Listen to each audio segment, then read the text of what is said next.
The bright side of addiction is recovery, and recovery is living proof.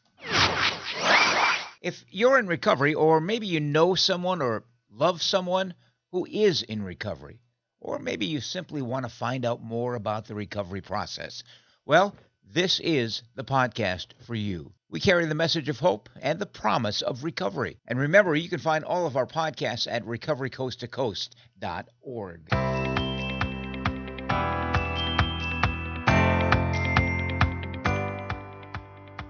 Well, welcome to Recovery Coast to Coast, the national podcast. On today's program, we take a look at the longevity of recovery, as well as the quality. Now, some people would call John Frederick an old-timer. Others would just call him a man, solid in sobriety. I choose to call John a friend, and a good friend, and a sober friend as well. John's journey started over 52 years ago, which is quite a collection of one-day-at-a-time days. John's also a Navy veteran, a movie producer, including a number of films dealing with alcoholism and featuring the legendary Father Joseph Martin, along with Dr. Joe Persh, Thomas Hollywood Henderson. Plus, John is the author of a top-selling book about Hollywood's golden age. Here's a quick clip from today's conversation. I was here for the long haul. I've never really gotten away from the program. I've stayed active at meetings. I've stayed active in service work. So it's been a wake-up call that just keeps going and keeps going. I learn something every day. I learn something at every meeting. And we will also hear from actor Lou Gossett Jr. on truth and honesty. I'm Neil Scott, host of Recovery Coast to Coast, and I want to begin by thanking you. Yes, thanking you with deep gratitude. Thank you for listening. There's a lot of podcasts out there. Your time's valuable. We appreciate you listening to Recovery Coast to Coast. Our website, again, recoverycoasttocoast.org. You'll find all of our podcasts there. And following 15 years of nightly broadcasting on iHeartRadio in Seattle, our podcast features interviews with everyday people in recovery, as well as clinicians, authors, and recovering celebrities as well, who offer the promise of hope and the reality of recovery. Plus, well-vetted resources for individuals, families, and friends. We invite you to enjoy the podcast and share it with your friends as well. Recovery is an American way of life. And if you want to get in touch with us, our email address is recoverycoasttocoast@comcast.net.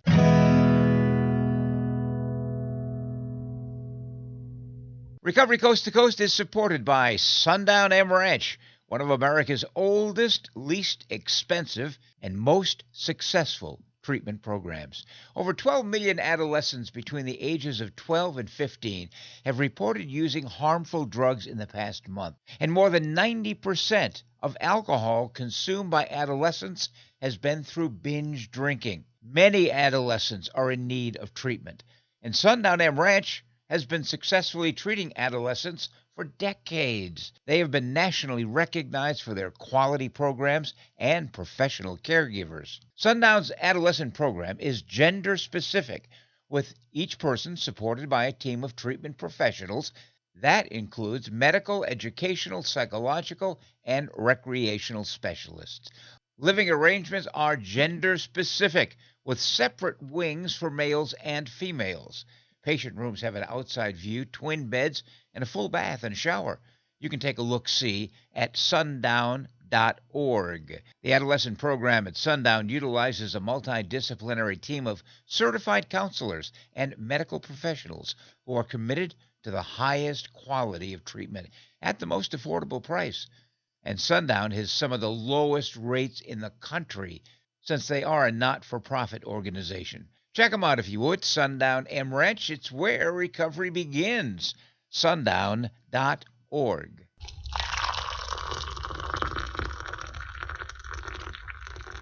All right, time for a cup of coffee and time for my conversation with John Frederick. He recently published a top-selling book called StarCatcher, and I'll put a link in the show notes so you can find out more about his book.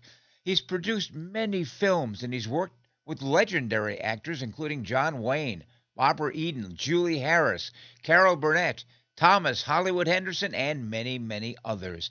And he did all of this sober. Now, he's been in recovery for 52 years.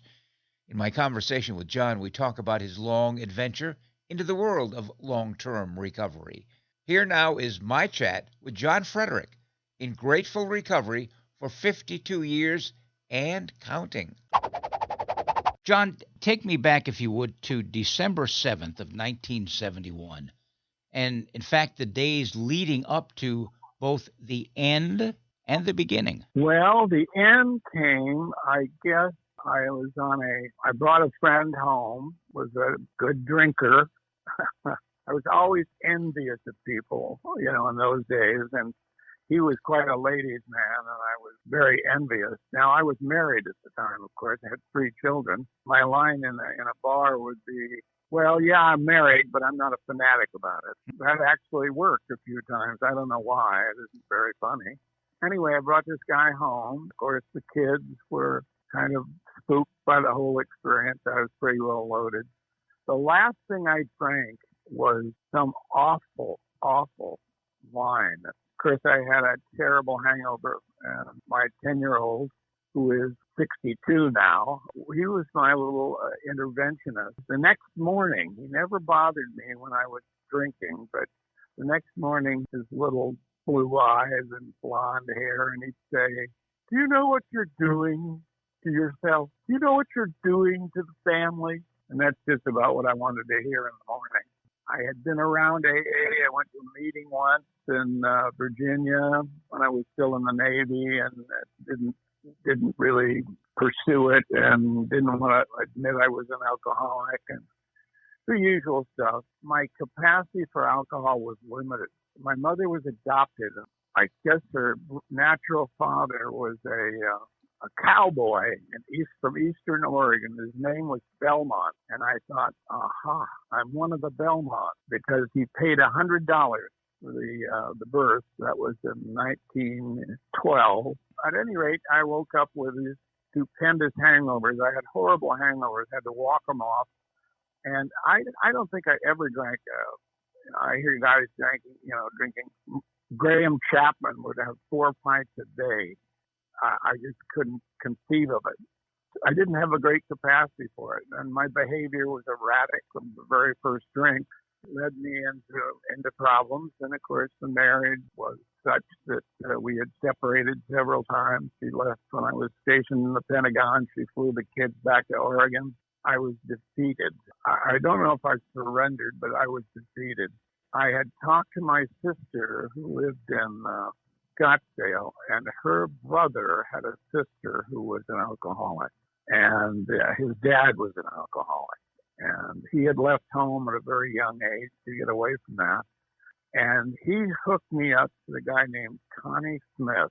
I went to a meeting. I think Brentwood was my first meeting. I would go to meetings, even though I lived in the Simi Valley, I would go to places like Brentwood and Malibu, so no one would know. And that was, of course, a dodge. I ended up, of course, going to meetings in Simi quite a lot. Brentwood was interesting because it was a birthday thing, the 30th birthday of Jack Bailey. Do you remember Jack Bailey? Oh, sure. TV star. Queen for a Day. Queen for a Day, right. She picked a cake for 30 years. This is like sober like 2 days or something like that. He's dead. 30 years. Seems like 100. I didn't raise my hand. I sat at the back of the room and just hung on. I'd had enough. I really had had enough. The idea of going out, I didn't even know people went out. I mean, I was stuck so close to it. I was shocked when somebody, a friend of mine he had me by several days, and about 6 months in, I said, "What are you doing raising your hand?" Turned out he had had a flippy. I began to go to meetings in the valley. My sponsor was a professor at Pierce College and was very tough, a real book guy. He was from Oregon also. John, tell me about the first year and some of the challenges. Well, AA was quite different then. But AA meetings, the first one I went was a Saturday night meeting in Malibu. And in my first month, I went to that meeting. and I saw a very famous movie star, a lady, and there were all these ladies that were kind of very attractive. And I remember thinking, you know, this may work out. I have to tell you, I was married at the time. I had been a husband that you wouldn't want to win at a raffle. Lady I met in college, and she and I are still friends. And she has done quite well for herself without me. I think it was a couple years ago. She said, well, you certainly turned your life around. And I wanted to say, it took you 50 years to say that. I said, okay, fair enough. I went to some meetings in Hollywood, and I saw some people who made it that I recognized from the silver screen, and some people who didn't make it. Movie stars in Malibu, of course, and stuff like that. There was Tony Hopkins, for example, who's pretty public about his situation. Came in a few years after me, but he had a very tough sponsor named Bob Palmer. You might remember Bob. He became my sponsor, too, later on. And Bob was pretty tough. He sent Tony down to the central office and answer the phone, you know. At Bob's memorial service, years and years later, Tony said that he had said, oh, Bob, he said, I feel so unworthy. And Bob said, well, you are. He had a bit of a sense of humor, too. I wouldn't say it was easy, but I had no intention ever of giving up. The first thing, of course, I got sober on December 6th, and I asked my sponsor, well, what am I going to do Christmas? What am I going to do New Year's? And he said, what's today? And I said, well, it's the 10th of December, I think. Yeah. And he said, we'll work on today and not worry about Christmas or New Year's. And so I've gone through a lot of Christmases and New Year's. One of the funniest things in my early sobriety was I was at a studio party. I was still in the Navy then, but it was a studio party in a big sound stage. It was probably in the first month or so. And I probably today would tell somebody, don't go to, let's not go to parties right away. But I was still in the Navy and I was told to go. I walked in and both doors on either end of this great big studio were wide open. It was actually a warm December day. And so I walked into the place and nothing but bad things were happening. A lot of coke around, a lot of this around. I went from the open door in the front to the open door in the back. I was only in there about, I would say, maybe a minute and a half. And I avoided places like that. It was apparent that after I got sober and started to take the reins back, so to speak, since I had abdicated my responsibilities as a father and husband to a great extent, I would go to places hungover. But hangover or not, I would try to go to the kids' events and so forth. And the last month before I got sober, I went to Disneyland with family. And I got into It's a Small World, which was a boat ride that took you into the dark, more or less. And the boat got stuck in there. And there's a song that is playing. It's a small world after all. It's a small world after all. It's a small world after all. It's a small, small world. We're stuck in the middle of this thing, and that song is playing. I thought I was going to go into DTs, and if it went on one more minute, I was going to jump out of the boat. The water was only about 2 feet deep anyway, and walk out of there. That was one of the uh-oh moments. I thought, oh, my. Well, you are a mess. And I was, of course. I just really struggled financially for quite a while. But I never, ever gave up going to meetings. Something that I do to this day. I go to 3 or 4 meetings a week. And I've had a meeting at my house for probably pushing 48, 49 years, something like that. It ended up that I stayed in Simi Valley. I stayed married for quite a few years. And eventually we came to a parting of the ways. But I became much more father. I tried to be a good husband, let's put it that way. And I really was. You were more funny when you drank, you'd say, more fun. You were more fun. And I said, "You mean when I kicked in the bedroom door and terrified the whole family? That wasn't very funny." I eventually, well, the Navy kind of kept me afloat because I did 2 weeks of active duty, probably 5 or 6 times a year. And I would travel places, and there were meetings everywhere else. And so I went to meetings in New Orleans and in Hawaii and all kinds of nice places. I began to get it. When I was going through the steps, reading the book every day, and the promises are in there. And one of the promises was you will know unerringly about things that used to baffle you, you know. And I saw those things coming true in my life. I was here for the long haul. I've never really gotten away from the program. I've stayed active at meetings. I've stayed active in service work. So it's been a wake-up call that just keeps going and keeps going. I learned something every day. I learned something at every meeting. I ended up, lo and behold, becoming a writer.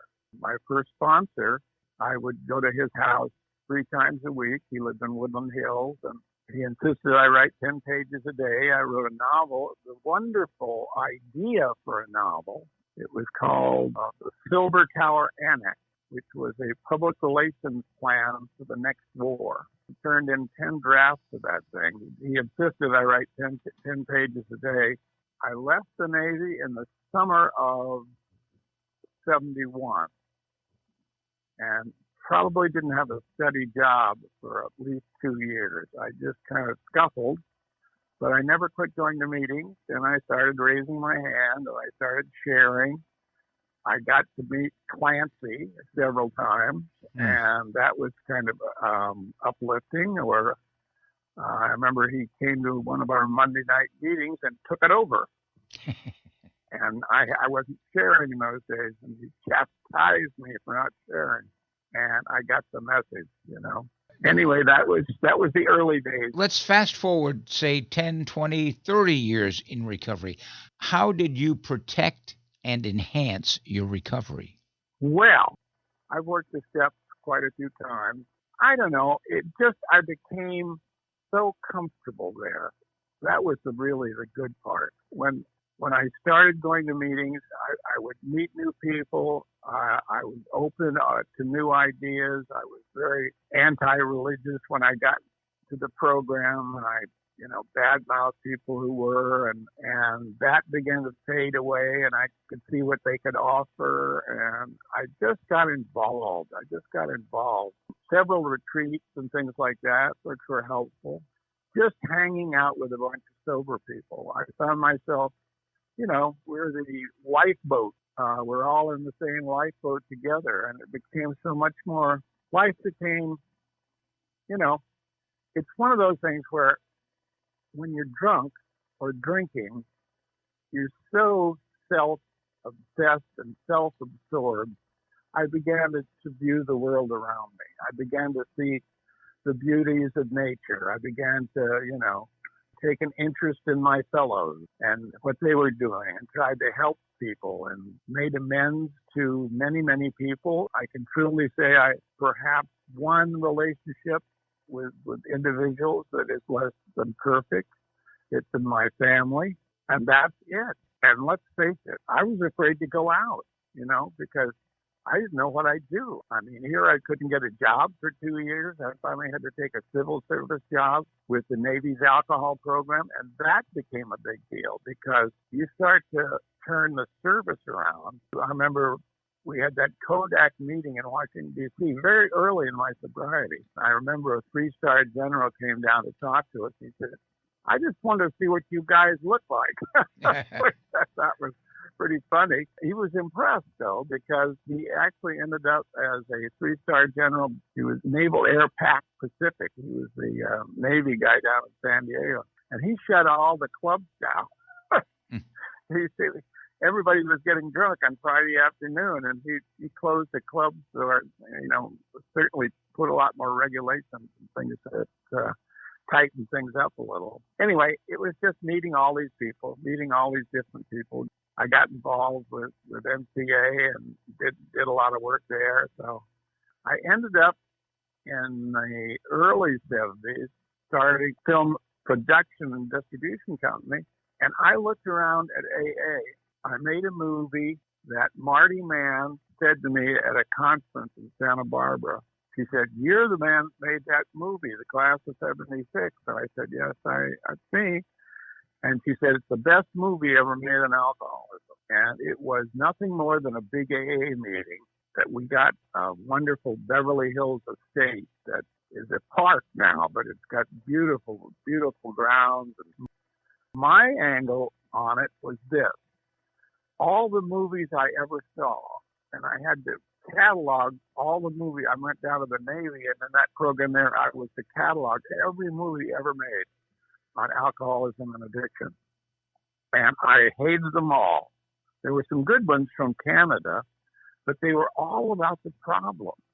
And I thought, why can't we make a movie about the solution? And all of our, what we did in FMS Productions, which is still going almost 50 years later, we started showing the solution. And that first movie had people out there, and we'd ask these questions of all these people, and we kind of tied it together. What does an alcoholic look like? You know, why are you in the program? Why this, why that?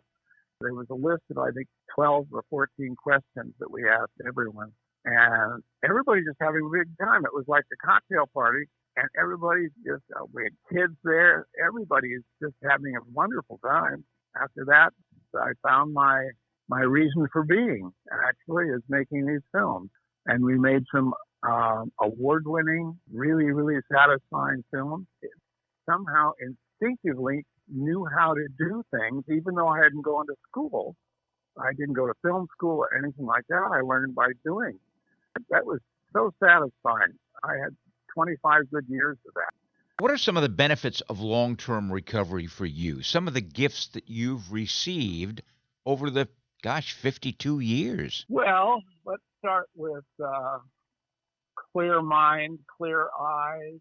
It doesn't come right away in sobriety, but to have it all the time, to, enjoy that peaceful, kind of comfortable, instead of being stressed and guilty and all the bad things that come with it. First of all, you don't plan it. I never ever thought, well, I think I'll get 50 years in this thing. Who does that? I don't go that way. I think so. I don't think you really know anything till 5 years in. And then you begin to appreciate more and more and more and look for answers in the book in life more often. The program begins to work on you.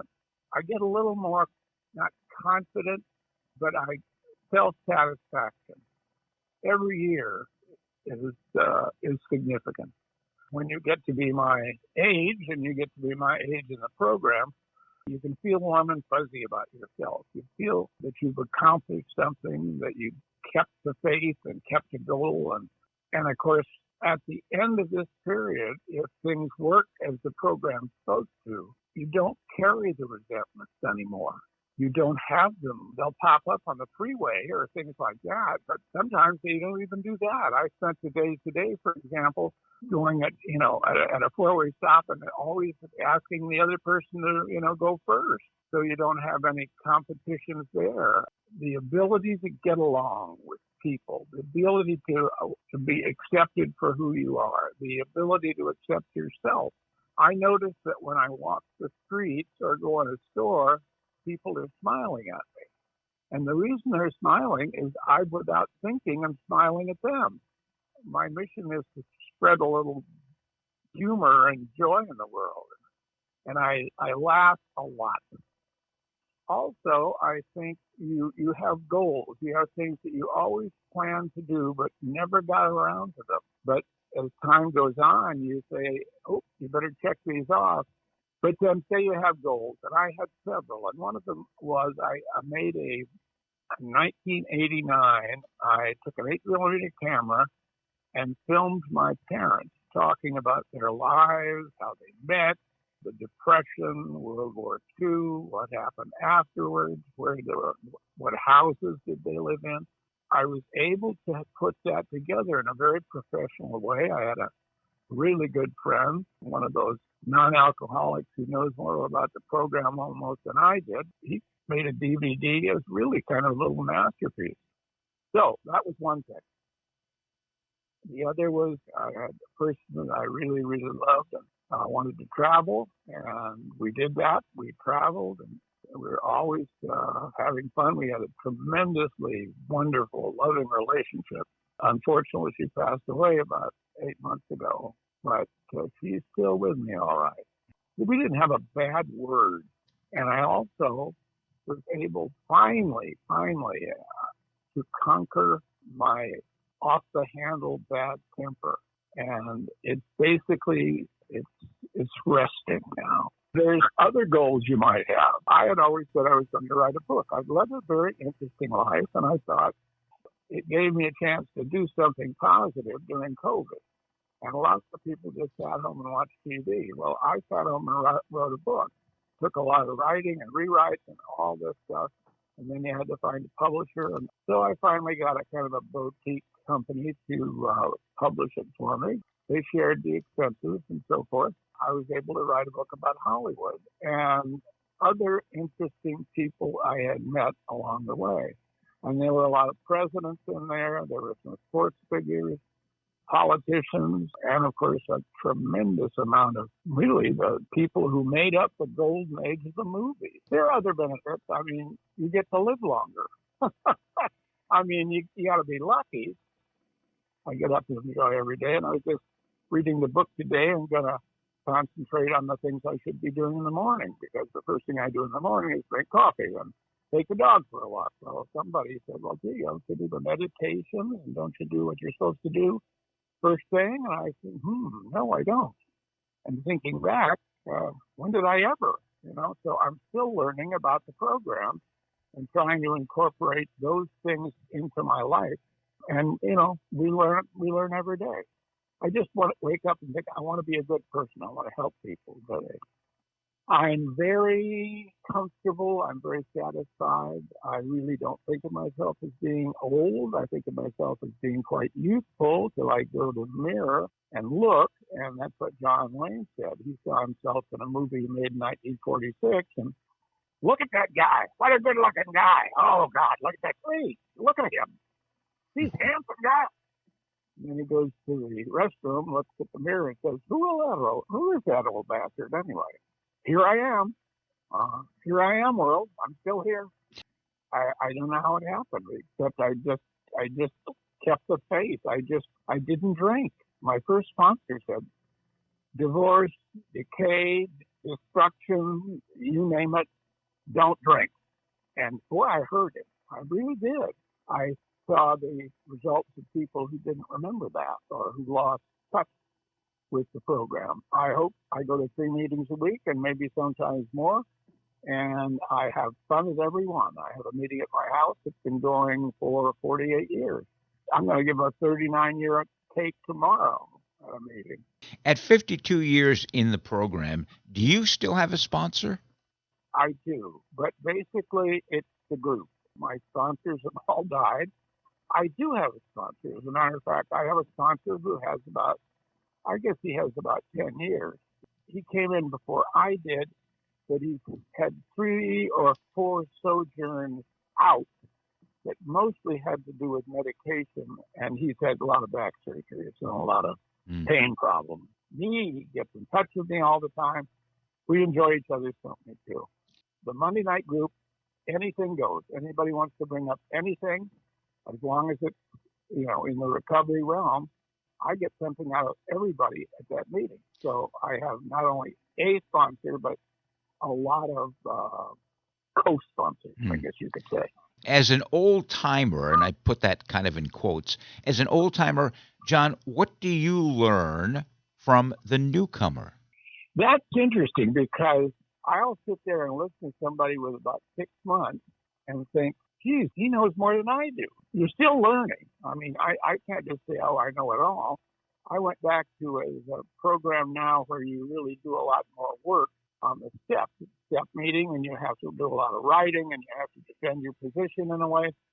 I'm open to criticism. I'm open to doing things better. Keep your mouth shut till your brain is engaged. Little tricks like that. It's not too late for me. How do you want to be remembered, John? That's interesting. I don't know. That's funny. As someone who liked to get people to laugh, who tried to be a good person every day, and I was just a good person. Had some integrity, had some honesty, a lot of honesty. I'd like to be remembered fondly, and I think I will be. What advice do you have for people who say, I've tried AA, it doesn't work for me? Well, you haven't been going to the right meeting. I would perhaps in some diplomatic way suggest maybe it's not the program that's failing. It's the idea maybe you didn't believe it would happen or you couldn't do it. Let's just open your eyes, open your mind. Keep an open mind. Think positively. So, of course it works. It works for so many people. That's the amazing thing about the home group here that is in my house. I got guys with 40 years. I sponsored two guys. One guy has almost 50 years, and the other is in the early 30s, and he's still a fairly young man. And a lot of people that come on Monday night are 30-year people. They deserve an ice cream cake, so that's what I get them for their birthdays. So. Anyway, that's the story of my life, and it's, you know what? It's kind of a good story.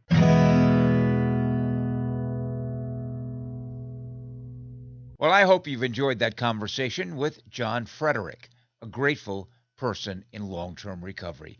By the way, I want to remind listeners of this podcast that if you would like to tell your story of recovery, regardless of the path you've chosen, and as long as you have been in continuous recovery for at least a year or more, drop us a note at recoverycoasttocoast@comcast.net. Coming up next, actor Lou Gossett Jr. with his thoughts on truth and honesty. We'll do that in just 30 seconds.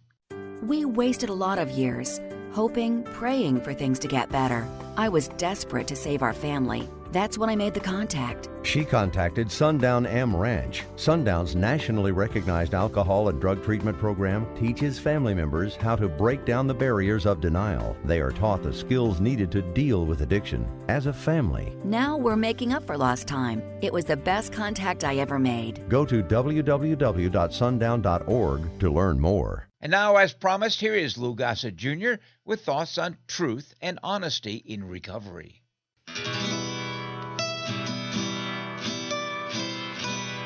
Broken promises, denial, excuses, exaggerations, lies upon lies upon lies. That's how many of us grew up. In our household, fiction rather than fact was the norm.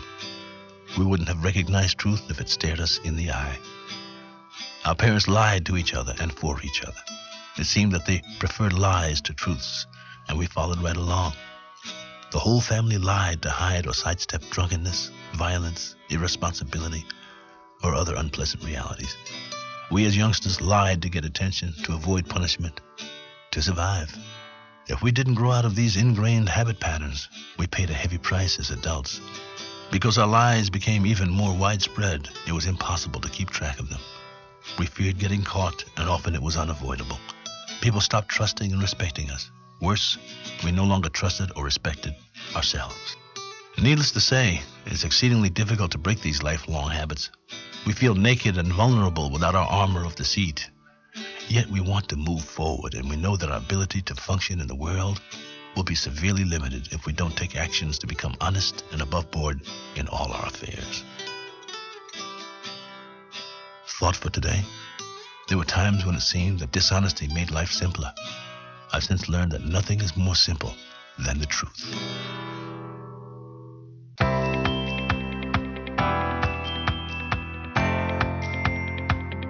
Well, that wraps up this edition of the National Podcast Recovery Coast to Coast.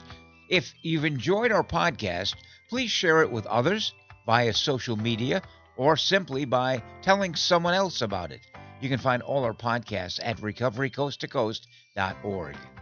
If you'd like to get in touch, our email, recoverycoasttocoast@comcast.net, and please hit the subscribe or follow button. It's free, and you'll be notified the next time we publish a podcast. Remember, if you know someone who is experiencing problems with alcohol or any other drug, Here is a 24-hour national helpline, and they offer free information and confidential treatment referrals. Spanish-speaking individuals are available as well. 1-800-622-4357. And join us next time for America's Voice for Recovery, Recovery Coast to Coast, the national podcast. And another shout out to our sponsoring organization, Sundown M Ranch, where recovery begins, sundown.org. Thanks again to John Frederick for sharing his experience, strength, and hope. I'm Neil Scott, reminding you to stay healthy, live in gratitude, and be kind to others. Remember, the bright side of addiction is recovery. Pass it on.